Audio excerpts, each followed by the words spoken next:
My name's George Phillips. I'm out of Danville, Indiana. This is a 1973 White Compact. It's pretty highly modified. It has a 5.9 Cummins and a 4-speed overdrive automatic. Air suspension, 4-link on both axles, chop to top, and all the other body components are custom. The suspension and yeah, all of it. Yeah, the bed, the running boards, the bumpers. I built everything but the fenders. So it was just a custom fabrication job. This was a New Year's Eve decision between myself and three of my alleged friends. Yeah, we were going to do it. Turned out I did it. They always had good ideas. They walk out the door. It was originally a consolidated freightways. Underneath everything, it was green and red. And a friend of mine saw it over in Missouri. He'd never seen one quite like it, and he told the people if they ever wanted to sell it, he wanted it. And a couple years later, they did sell it. It ended up in Indiana, and he didn't want it. So we went New Year's Eve and looked at it, and I ended up taking it. So that's how that all went. It was a spotter tractor. I didn't have a title, so it's titled as an assembled vehicle.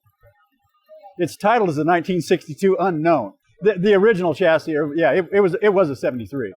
I have the nameplate from the truck, the original nameplate.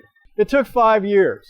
I'd work on it for a month, and then I wouldn't work on it for a year, and I'd work on it for 2 months. And then in 2019, I told my wife, I said, I'm taking the first half of 2020 off. And it took 8 months to finish it. And it's not finished yet. There's still some interior things to do. You never finish one of these. I was going to paint it two-tone brown. And a friend of mine was going to paint, he wanted to paint it two-tone orange. And with House of Colors paint, that's a couple $1,000 a gallon. I don't think so. So anyway, I said, it's got to be single stage so I can touch it up. And then we decided to do the Dreamsicle look. And it's appropriate for this truck. I drive it all the time. Yeah, I drive it every chance I can. It's fun to drive. It makes people smile. Take it to Walmart, and the women don't know anything about it, but it makes them smile. The little kid thinks they think it's a toy. No, I'm actually a sports car guy. Like I said, this was peer pressure, but it was a lot of fun. I don't know that I'd ever build another truck, but yeah, it was an enjoyable experience. It was fun to build it. The parts are heavier. Yeah. The components are much heavier. That's the biggest difference. It's all the same amount of work. You're still building all kinds of stuff.